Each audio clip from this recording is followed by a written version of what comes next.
Hello, and welcome to Some Guy Who Paints. I'm Some Guy, and occasionally I paint things. Even more occasionally, these things make it onto YouTube. Well, one thing has so far. Let's remedy that. Today, we're going to be looking at episode 2 of my E11 Blaster Kit build, which will cover preparation, painting, and finishing the all-metal M38 scope that's supplied with the Blaster Factory replica. That unfortunately means beginning the slow deconstruction of the blaster. As we get into the painting stages, this will likely be the last time we see it fully built before it's reassembled once painted with the electronics installed. As mentioned in the last episode, the scope is a heavy, robust casting, the main body being aluminium, and the end caps appearing to be brass. The machine front piece is also of the same brass material, as are the lens retention bezels. The lenses themselves are plastic, and that's absolutely fine with me. Glass lenses, although probably more authentic to the scope that this is based on, would just add another element for me to potentially break or scratch. We also have 3 galvanized or stainless steel screws and 2 small rods that attach the front end to the main body of the scope. I'm not familiar enough with either the historical item or the screen used props to say whether these are 100% accurate to either of these, but everything looks to be machined with an eye for precision. The instructions provided with the kit show an exploded diagram of the scope, but not how deep set or flush the attachment rods need to be mounted, so I'll go with a push or friction fit, just in case I ever need to take the scope apart. It seems a shame to lose the functionality of a glueless prop over being belt and braces with the screen accuracy. Lastly, there's the clear decal for the rear lens, which looks pretty good. This I'll apply to the inside of the lens, hopefully reducing the possibility of it being scratched or peeling off over time. I don't know if the sticker is printed to be applied right side in or out, so there's a 50-50 chance my scope optics could be mounted backwards, I guess. It would certainly explain the bad aim. The first thing we need to do is to address the mould lines and casting gates associated with cast aluminium pieces. As mentioned in my previous video, I wanted to check whether the original M38 tank scope sported mould lines or casting gates, but from what I could find, the original piece was mostly without casting or tooling marks, so it meant these had to go, despite the fact I liked the original cast look that the mould lines lend. To begin removing these marks, I started with a low grit sandpaper, but quickly ended up resorting to a metal file to remove the majority of the more pronounced lines. The problem with using a metal file on a relatively soft surface like aluminium is that you're going to leave quite significant scratch marks. Yes, this is how filing works, but you're going to need to accept that the filed areas are going to look worse before they look better, especially with a coarse file like the one I used. After taping off the brass end pieces to protect them from the worst of the overspill, I started as coarse as I dared with sandpaper and moved up through the various grades to a point that was probably much higher than I needed to go. My rule of thumb is that getting towards the 600 to 800 grit sandpaper is more of a polishing than material removal, but I had to make use of the grades that I had on hand, so this took it much finer than I would usually go. Maybe it was my paranoia about leaving visible scratches in the surface of the aluminium, but I'd set my mind to get the surface as smooth as possible, and I committed. By the time I was finished, I was actually considering working back down through the sandpaper grades to allow a better surface for the primer and paint to key to, but in all honesty, I became a bit obsessed with making the mechanically sanded surfaces as smooth as possible. I considered whether I'd need to sand the outer edge of the insert for the front end, as it displayed slightly stepped tooling marks in the brass, but after dry fitting it, there would be almost no chance of these marks being visible, so I ended up relying on them being lost under numerous layers of primer and paint for them not to be seen. Once I was happy that I'd created a surface that was as inhospitable to paint as possible, it was time to mask off the threading points on the scope. So that meant the rear end of the main body, the lens retention point on the front end, plus the threaded holes in the feet of the scope so that they wouldn't be filled up by layers of primer, paint and varnish. I initially intended to mask the front and back threading points with tape, but when I wasn't able to get the correct tension, I resorted to my second favourite masking method, which is blue tack. I'm sure it's called other things in other countries, but from its appearance and use, I'm sure you can localize appropriately. Once I'd covered all the threaded parts, it was time to get some primer on the various pieces. I knew that I wouldn't be painting the screws, the attachment rods, or the lens retention bezels, as I had a plan to help introduce some additional colour to this mainly black scope.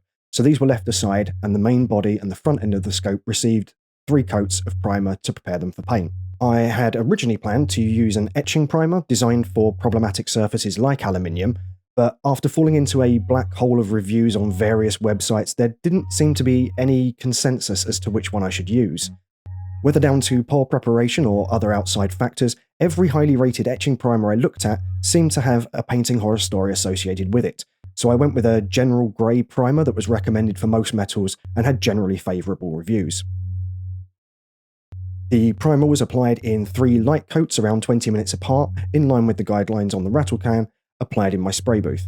I'm fortunate enough to own an extractor spray booth, which I have set up next to a large window, so I can run the exhaust directly out of the room, along with having a window fully open. However, if you're going to spray or use an airbrush indoors, please make sure you wear a respirator and do it somewhere that has adequate ventilation. And probably wear a mask anyway as well. The primer was given 3 coats and left overnight to cure, to make sure it had the best opportunity to bond with the scope's surface. I will admit I didn't try to test the durability too much, thinking that the longer the primer had to cure, the better it would be.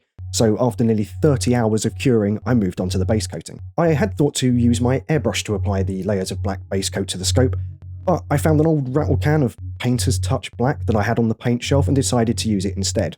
I've used Painter's Touch sprays before and generally like the way they flow and the finish they achieve, so it seemed like a logical way to go. Following the several light coats of primer, the black base coat was applied in a very similar manner.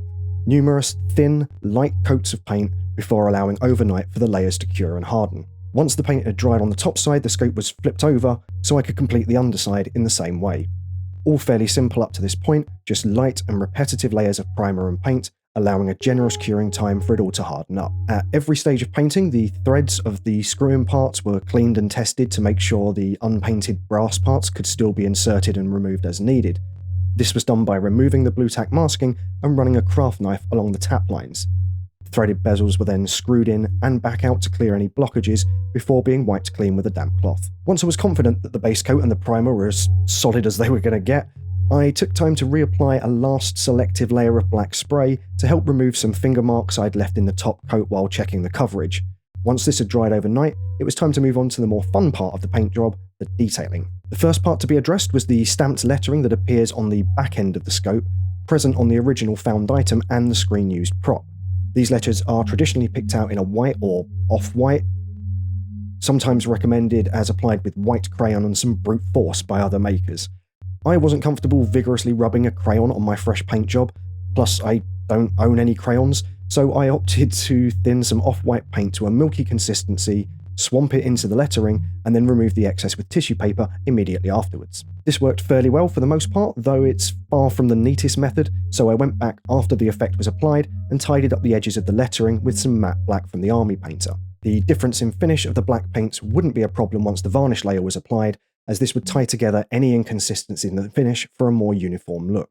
Oh, and apologies as well for the odd painting angles. At times I'm having to thread my painting hand through my tripod in order to paint, so if I appear a bit shaky or awkward, it's due to the paint gymnastics necessary to film what I'm doing.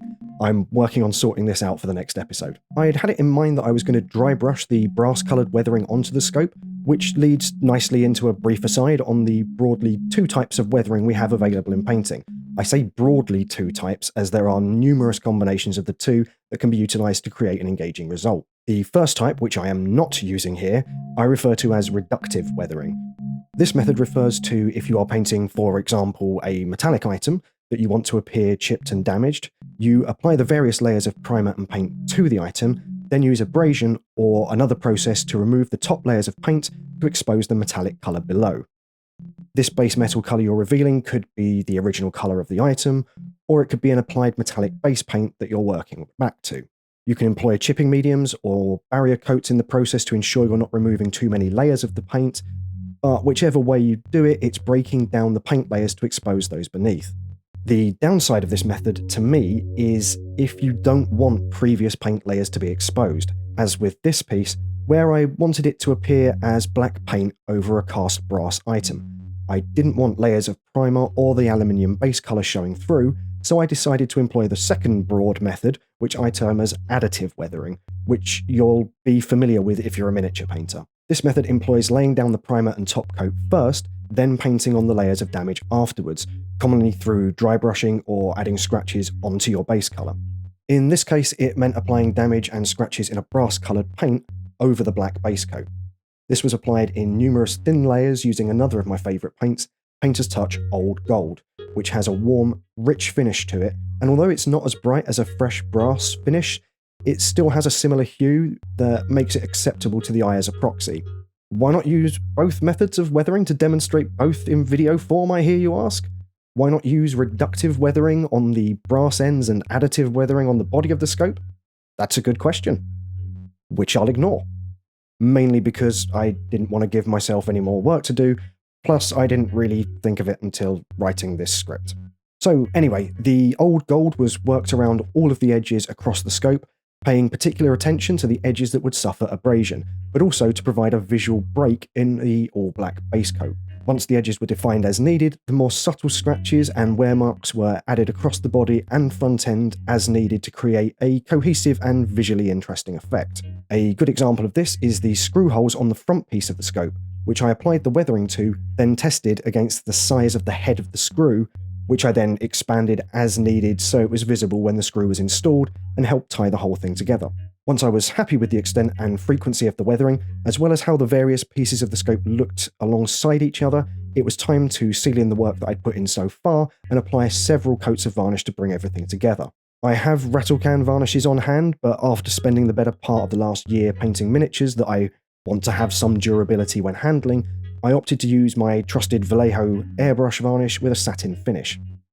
I really like the satin finish on pieces that have both metallic and non-metallic paints. It serves to bring a soft sheen to the metallic areas while adding a lustrous unifying finish to any non-metallic surfaces. Following my rule of 3 when it comes to paint layers, I applied 3 medium to heavy coats of varnish to the painted parts, knowing from frequent use that the Vallejo satin varnish with a little Army Painter airbrush thinner would leave a streak-free and even finish, just being careful to avoid any pooling. Again, this was given a generous 24-hour period to cure, after which we could move on to final assembly and the last paint effects to finish this first piece off. The inner part of the back end of the scope was painted with a mix of Army Painter Matte Black and Games Workshop's Agrax Earthshade, a combination I really like for a free-flowing, just off black colour that applies smoothly and dries very quickly.